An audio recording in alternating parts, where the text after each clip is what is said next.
कहानी शुरू होती है साउथ कोरिया के एक शहर से, जहां हम किम नाम के एक व्यक्ति को देखते हैं। किम अपने बेटे इंजुन के साथ कहीं जा रहा था। वे एक ट्रक में सामान भरकर ले जा रहे थे। उनकी बातचीत से पता चलता है कि वे अपने शहर को छोड़कर किसी और शहर में शिफ्ट हो रहे हैं, क्योंकि उनके परिवार की आर्थिक स्थिति बिल्कुल भी अच्छी नहीं थी। किम लोगों से कर्ज और लोन लेकर इतना कर्ज में डूब चुका था कि अब शहर छोड़कर भागने के अलावा उसके पास कोई रास्ता नहीं था। उस कर्ज को चुकाने की उसकी कोई क्षमता भी नहीं थी। काफी दूर का सफर तय करने के बाद बाप बेटा नए शहर में पहुंचते हैं। फिर वे अपना सामान नए घर में रखने लगते हैं। यहाँ हमें पता चलता है कि इंजुन की माँ और एक बहन है, लेकिन वे इंजुन की दादी के साथ रहती हैं, क्योंकि उसकी माँ कई सालों से बीमार है और दादी ही उसकी देखभाल करती हैं, जबकि इंजुन अपने बाप के साथ रहकर पढ़ाई करता है। उसी दिन नए शहर में जब वे खाना खा रहे थे तो दोनों इस बारे में बातें कर रहे थे कि अब वे अपनी नई जिंदगी कैसे शुरू करेंगे और उसे कैसे संभालेंगे। शाम को इंजुन अपनी नई गली में घूम रहा था कि अचानक उसकी नजर एक मोटे लड़के पर पड़ी, जो बहुत अजीब बर्ताव कर रहा था और काफी देर तक उसे अजीब तरीके से देखता रहा। इंजुन समझ ही नहीं पा रहा था कि इस लड़के की समस्या क्या है। थोड़ी देर बाद वो लड़का वहां से चला गया और इंजुन उसकी ओर देखता ही रह गया, क्योंकि उसका बर्ताव वाकई अजीब था। कुछ दिन बीत गए। अब इंजुन ने इस शहर के एक नए स्कूल में एडमिशन ले लिया था। आज उसका पहला दिन था तो वह तैयार होकर स्कूल आया, लेकिन स्कूल के लड़के उसे अजीब तरह से देख रहे थे, क्योंकि इंजुन दिखने में थोड़ा भोला भाला था। जब वह अपनी क्लास के सामने पहुंचा तभी दूसरी तरफ से कुछ लड़के आ रहे थे। ये लड़के दरअसल स्कूल के एक खतरनाक गैंग के सदस्य थे, जिसका नाम था ज्यूस गैंग।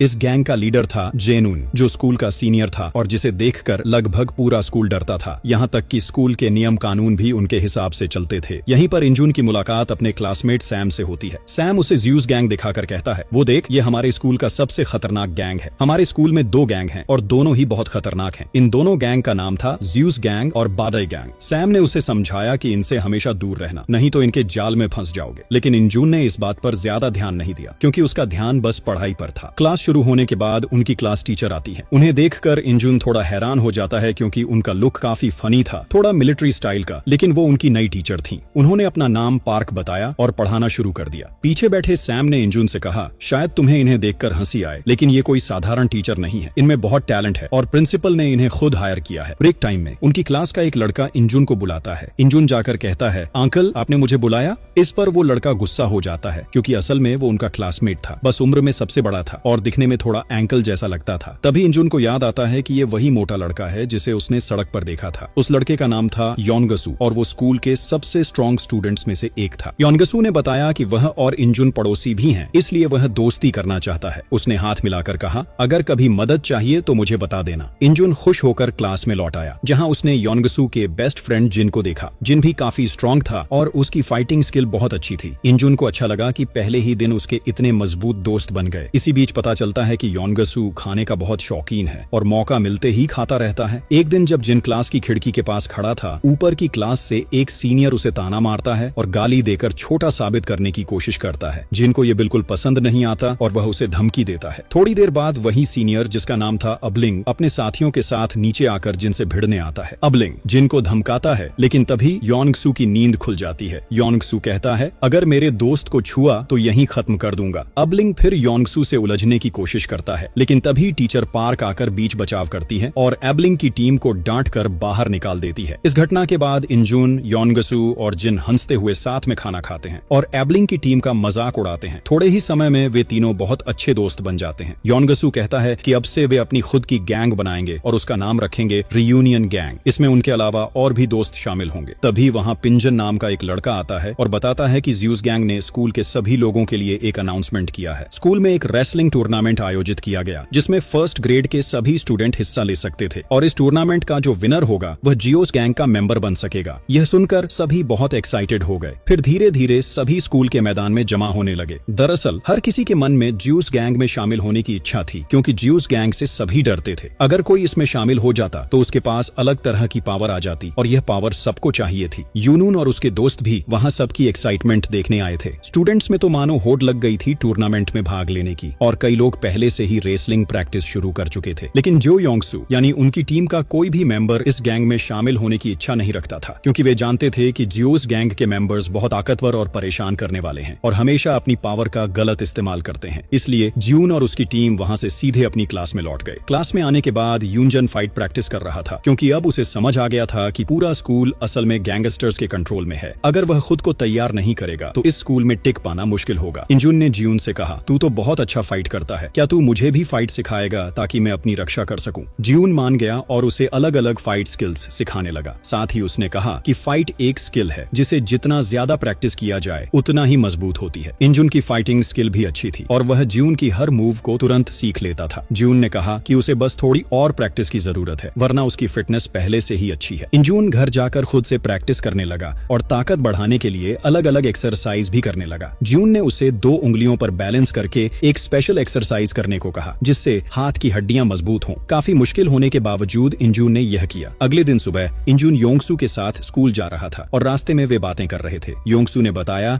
कि वह कभी बहुत अच्छा फाइटर था और स्कूल के सारे गैंगस्टर उससे डरते थे, लेकिन एक दिन उसने अचानक फाइट छोड़ दी और कसम खाई कि अब कभी गलत काम नहीं करेगा। जब गैंग को यह पता चला तो वे उसके पीछे पड़ गए और अक्सर उससे फाइट करने की कोशिश करते हैं। कुछ दूर आगे इंजुन और योंगसू ने देखा कि कुछ लड़के एक स्टूडेंट को बुली कर रहे हैं और उसके बैग से पैसे निकाल रहे हैं। इंजुन और योंगसू को गुस्सा आया, लेकिन योंगसू तो फाइट नहीं कर सकता था, इसलिए इंजुन ने अपनी फाइटिंग स्किल से उन्हें डराकर भगा दिया। फिर वे सीधे ज्यूस गैंग के कुछ मेंबर्स को यह बताने गए कि इंजुन और योंगसू ने उनके काम में दखल दिया है। जब इंजुन और योंगसू क्लास में पहुंचे तो देखा वहां कुछ लड़के योंगसू का इंतजार कर रहे थे, जिनमें से एक का नाम बॉल्डमैन था जो जेस गैंग का मेंबर था। बॉल्डमैन ने आकर कहा, बहुत हिम्मत आ गई है तुम्हें हमारे काम में टांग अड़ाने की, और योंगसू तू तो फाइट से दूर रहता था, फिर अब हमारे मामलों में क्यों पड़ रहा है? योंगसू ने फाइट करने से मना कर दिया, लेकिन बॉल्डमैन ने धमकी दी कि अगर फिर उनके काम में दखल दिया तो वह नहीं छोड़ेगा। तभी जोस गैंग का लीडर जियोन आ गया और बॉल्डमैन को थप्पड़ मारते हुए बोला, तू भूल गया कि योंगसू कभी हमारे लाइन का बंदा था। फिर उसने योंगसू से कहा कि सुना है वह टूर्नामेंट में हिस्सा नहीं लेगा, लेकिन वह चाहता है कि योंगसू इसमें शामिल हो क्योंकि उसे यकीन है कि योंगसू जीतेगा और उनकी टीम में जुड़कर स्कूल में उनकी पावर बढ़ाएगा। योंगसू ने साफ मना कर दिया और कहा कि वह कभी गैंग में शामिल नहीं होगा क्योंकि उसने फाइट छोड़ दी है और अब बस पढ़ाई खत्म करके यहाँ से निकलना चाहता है। जॉन गुस्से में बोला, फाइट छोड़कर तेरे तेवर बहुत बढ़ गए हैं, देखना एक दिन तुझे मेरी टीम में आना ही पड़ेगा। इतना कहकर वह अपने मेंबर्स के साथ चला गया। इंजुन ने योंगसू से कहा कि उन्होंने धमकी दी लेकिन फिर भी तुम्हें हाथ तक नहीं लगाया। योंगसू ने कहा, क्योंकि वे मेरी फाइटिंग स्किल जानते हैं। स्कूल छुट्टी के बाद इंजुन योंगसू के घर गया क्योंकि वह उसकी फाइटिंग स्किल के बारे में और जानना चाहता था। वहां उसने देखा कि योंगसू एक साथ 50 उबले अंडे खा रहा था, जिससे उसे अंदाजा हुआ कि योंगसू इतना स्ट्रांग क्यों है। इंजुन ने पूछा कि जॉन ने क्यों कहा कि वह उनके लाइन का था। योंगसू ने बताया कि वह भी पहले गैंगस्टर था और हमेशा फाइट करता था, लेकिन बाद में अपनी गलती समझकर सही रास्ते पर आ गया। जॉन चाहता है कि वह अपनी कसम तोड़कर फिर फाइटिंग लाइन में लौट आए ताकि उनकी गैंग और स्ट्रांग हो जाए। अगले दिन स्कूल में योंगसू को खबर मिली कि जॉस गैंग उसके छोटे भाई को पकड़कर बास्केटबॉल क्लब में ले गए हैं। वह तुरंत अपनी टीम के साथ वहां पहुंचा और देखा कि वे उसके भाई को बुली कर रहे हैं। जॉन ने कहा कि योंगसू तो उनसे फाइट नहीं कर सकता, इसलिए अब उसका भाई बॉल्डमैन से लड़ेगा। अगर उसने फाइट नहीं की तो उसे कायर समझा जाएगा। योंगसू का भाई गुस्से में चैलेंज स्वीकार कर लेता है। फाइट शुरू होने से पहले बॉल्डमैन कहता है कि कफन का इंतजाम कर लो क्योंकि उसका भाई मरने वाला है। योंगसू को गुस्सा आता है लेकिन वह खुद को कंट्रोल में रखता है। फाइट में योंगसू का भाई बॉल्डमैन को अच्छे से रोकता है, लेकिन आखिरकार बॉल्डमैन चालाकी से उसके गले पर पैर जमाकर पकड़ लेता है। फिर पैर से छुटकारा पाकर वह उसे बुरी तरह मारता है और योंगसू को ताने मारता है कि वह और उसका भाई एक जैसे नहीं दिखते। योंगसू का गुस्सा चरम पर था, लेकिन उसने खुद को कंट्रोल में रखा क्योंकि उसे पता था कि ये सब उसे फाइट कराने के लिए किया जा रहा है।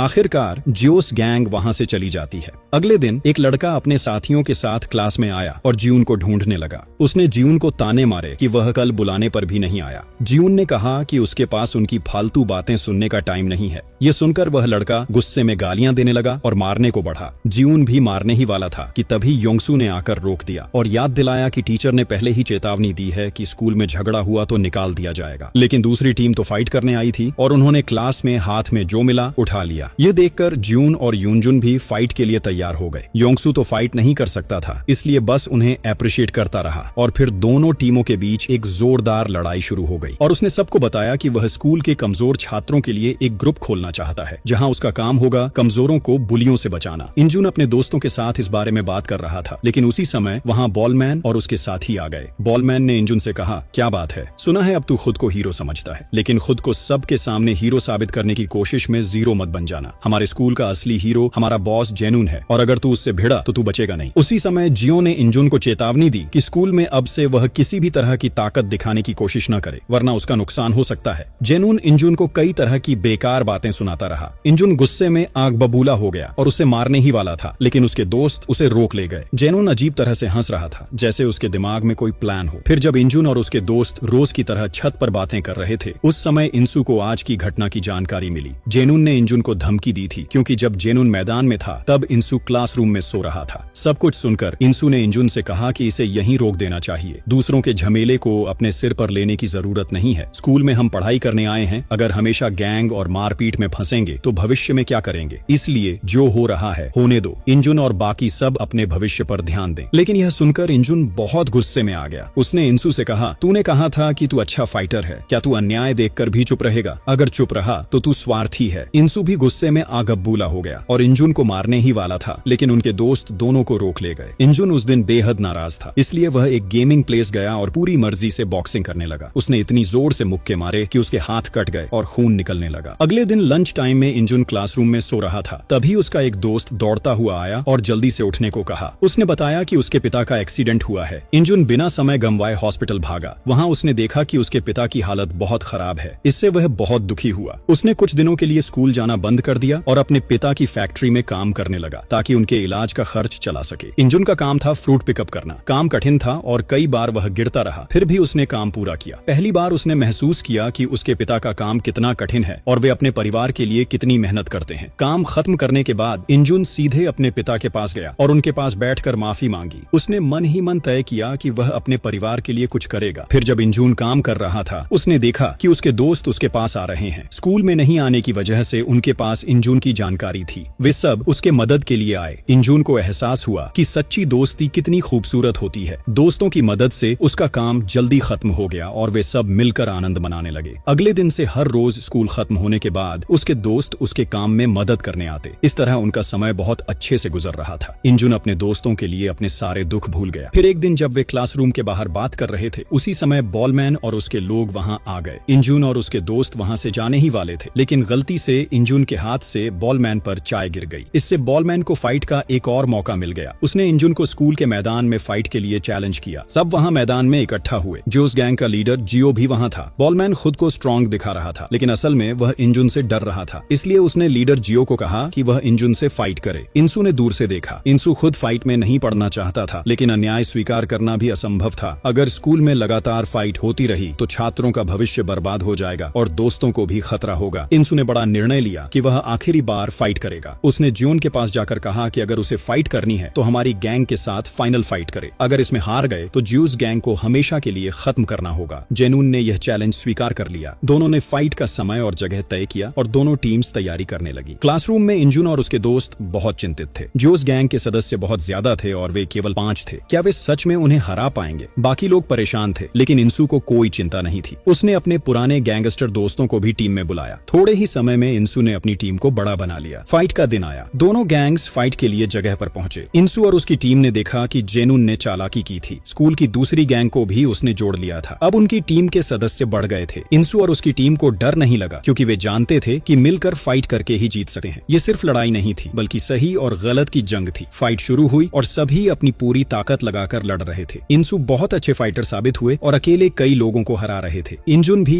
अब बहुत अच्छा फाइटर बन चुका था। उनकी टीम ने आखिरकार जीत हासिल की। जॉन को बहुत गुस्सा आया, लेकिन नियम के अनुसार कुछ नहीं कर सके। इंसु और उसकी टीम की जीत के बाद सब खुशी मनाने लगे। शाम को उन्होंने पार्टी की, जिसमें हर किसी का पसंदीदा खाना था। अगले दिन इंजुन अपने 2 दोस्तों के साथ खाना खा रहा था। तभी उसका दोस्त बोला कि इंसु बहुत अच्छा इंसान है। वह हमारे भविष्य के बारे में सोचता है ताकि हम सब अच्छा कर सकें। वह नहीं चाहता कि स्कूल में कोई गैंग हो। इंजुन को याद आया कि इंसु ने कहा था कि वह भविष्य में बहुत कुछ अच्छा करना चाहता है और अपने परिवार की जिम्मेदारी लेना चाहता है। यह उसका बड़ा सपना था, इसलिए वह अब किसी फाइट में नहीं पड़ना चाहता। वे सब बातें कर रहे थे कि तभी उनका दोस्त सैम दौड़ता हुआ आया। उसने बताया कि इंसु की हालत बहुत खराब है, वो हॉस्पिटल में भर्ती है। कल रात किसी ने उस पर हमला किया और उसके सिर पर जोर से चोट आई। यह सुनकर इंजुन और उसके सभी दोस्त हॉस्पिटल भागे। वहाँ इंसु की बहन थी। उसने बताया कि इंसु अभी होश में नहीं आया है और डॉक्टर ने कहा कि किस समय होश आएगा कोई नहीं बता सकता। इंजुन और उसके दोस्त बहुत दुखी हुए, खासकर इंजुन, जो हमेशा विपत्ति में इंसु के साथ रहा। फिर इंजुन अपने दोस्तों के साथ सीधे पुलिस स्टेशन गया ताकि पता लगाया जा सके कि इंसु पर हमला किसने किया। लेकिन पुलिस ऑफिसर ने कहा कि यह स्कूल स्टूडेंट्स के लिए नया नहीं है। आज कुछ नहीं करेंगे, कल फिर फाइट करेंगे, इसलिए इनको गंभीरता से लेने की जरूरत नहीं है। इंजुन और उसके दोस्तों को पढ़ाई पर ध्यान देने के लिए कहा गया, जिससे वे सभी बहुत गुस्से में आ गए। इंजुन समझ गया कि पुलिस से अपराधी को नहीं पकड़ा जा सकता, इसलिए उसे खुद कुछ करना होगा। वह उदास होकर घर आया और चुपचाप लेट गया। तभी उसके पिता, जो अब पूरी तरह स्वस्थ हो चुके थे, आए। उन्होंने इंजुन को खाना खाने के लिए कहा, लेकिन इंजुन का गला से खाना नहीं उतर रहा था। जब पिता ने पूछा कि क्या हुआ, तो इंजुन बहुत रोने लगा। उसे डर था कि कहीं इंसू को वह फिर खो न दे। ये सब सोचते सोचते वह पागलों की तरह हो जाता है। फिर बिना कुछ कहे वह घर से निकल जाता है। कई कोशिशों के बाद वह बोलमैन को ढूंढ लेता है। उसे ऐसा लग रहा था कि बोलमैन और उसके साथी ही यंगसू पर हमला करने वाले थे। इस सोच ने उसे पूरी तरह साइको बना दिया। वह बोलमैन से कहता है कि आज उसने यंगसू को मारा है, इसलिए वह उसे किसी भी हाल में नहीं छोड़ेगा, और फिर उस पर हमला कर देता है। इस बीच बोलमैन समझ जाता है कि इंजुन आज बेहद गुस्से में है, क्योंकि उसकी आंखों और चेहरे पर भयानक क्रोध साफ दिखाई दे रहा है। इसलिए वह उसके साथ लड़ने की हिम्मत नहीं करता, बल्कि कहता है कि यंगसू पर हमला करने में उसका कोई हाथ नहीं है। लेकिन इंजुन शांत नहीं होता। फिर भी अंततः वह उसे छोड़ देता है। इस तरह कई दिन गुजर जाते हैं। इसी बीच सारांग को इंजुन के व्यवहार में काफी बदलाव दिखने लगा है। वह इंजुन को मिलने बुलाता है और समझाने की कोशिश करता है कि अब से वह लड़ाई झगड़े में न फंसे। यंगसू पर हमला करने वालों को ढूंढने की जरूरत भी नहीं है, क्योंकि इससे वह खुद खतरे में पड़ जाएगा। लेकिन ये सुनकर इंजुन क्रोधित हो जाता है और सारांग से कहता है कि यंगसू पर हमला करने वालों को वह जरूर ढूंढेगा और बदला लेगा। अगर सारांग उसके साथ नहीं रहना चाहता तो वह जा सकता है। ये कहकर इंजुन वहां से चला जाता है और सारांग के पास कुछ कहने को नहीं बचता। सारांग समझ जाता है कि इंजुन काफी दबाव में है। कुछ दिन बाद देखा जाता है कि इंजुन जियून को ढूंढ लेता है, जिसे स्कूल से निकाल दिया गया था। इंजुन जियून को ढूंढता है क्योंकि उसने कुछ पता किया था। पता चला कि एक बार ज्यूस गैंग के लीडर ने जियून को ऑफर दिया था, अगर जीन यंगसू को मार सके तो वह उसे काफी पैसे देगा, जिससे वह अपनी गर्लफ्रेंड का ऑपरेशन करा सके। जीन उस समय इस प्रस्ताव को मान गया था और उसने यंगसू से सच में लड़ाई की थी, लेकिन यंगसू को हराना संभव नहीं हुआ। यंगसू जीत जाता है। इसलिए इंजुन सोचता है कि जीन शायद पैसे के लिए यंगसू पर हमला किया होगा। वहीं जेनुन और उसके लोग भी वहां थे। वे जोर जोर से चिल्लाते हुए कहते हैं कि जीन ने पैसे के लिए यंगसू पर हमला किया। जीन कहता है कि उसने ऐसा नहीं किया, लेकिन इंजुन उसकी बात सुनना ही नहीं चाहता। इसके चलते दोनों के बीच वहां लड़ाई शुरू हो जाती है। वहीं जियोन और उसके टीम मेंबर खड़े थे और वे इंजुन और जीन की लड़ाई देख रहे थे। यहाँ देखा जाता है कि इंजुन और जियोन दोनों ही बहुत अच्छे फाइटर हैं, लेकिन जीन ने कभी इंजुन को लड़ाई सिखाई थी। अब इंजुन इतनी ताकतवर हो गया था कि जीन उसके हाथ से मारा खाने के बाद गिर पड़ता है। इस मौके का फायदा उठाकर जियोन और उसकी टीम मिलकर जीन पर हमला कर देती है, लेकिन इसी समय इंजुन जोर से चिल्लाता है, जिससे उनकी पूरी गैंग मौके पर आ जाती है। यंगसू भी वहाँ होता है, जो अब पूरी तरह स्वस्थ हो चुका है। थोड़ी ही देर में जियोन भी वहाँ खड़ा हो जाता है और इंजुन की टीम में शामिल हो जाता है। बोलमैन और उसके साथी भी अब ज्यूस गैंग छोड़कर रियूनियन गैंग में आ जाते हैं, जो इंजुन की टीम थी। असल में जियोन और उसके दोस्तों को सबक सिखाने के लिए इंजुन और उसके दोस्त यह पूरी योजना बनाते हैं। इंजुन जानबूझकर जियोन से लड़ता है ताकि जियोन और उसकी टीम को गैंग बढ़ाने का मौका न मिले और वे सब मिलकर उन्हें हराकर सबक सिखा सके। इस बीच जेनुन महसूस करता है कि स्कूल में इंजुन के आने के बाद सब कुछ बदल गया है। अब उसकी जगह कोई और लेना चाहता है, इसलिए वह सबके सामने वचन देता है कि अगर इंजुन उसे फाइट में हरा देता है तो वह सच में अपनी गैंग छोड़ देगा। इंजुन भी उसके सामने लड़ाई के लिए आता है। हालांकि उनकी लड़ाई ज्यादा लंबी नहीं रहती, क्योंकि इंजुन पहले ही आक्रमण में जीन का हाथ तोड़ देता है। जीन और उसकी टीम अब मुकाबले में नहीं टिक पाती और हार मानती है। इस तरह रियूनियन गैंग फिर जीत जाता है और ज्यूस गैंग का लीडर जेनुन लज्जा के कारण स्कूल में वापस नहीं आता। स्कूल अब गैंग मुक्त हो जाता है। इंजुन और उसकी पूरी टीम अब साथ में मस्ती और आनंद ले रही थी। यंगसू सबको समझाता है कि अब से कोई लड़ाई नहीं होगी, इसके बजाय हर कोई अपने भविष्य पर ध्यान देगा। लेकिन अगर कभी किसी दोस्त को खतरा हो तो सभी को उसकी मदद के लिए आगे आना चाहिए, क्योंकि यही सच्चा दोस्त होने का मतलब है। और इस तरह कहानी का बहुत सुंदर और सुखद अंत होता है।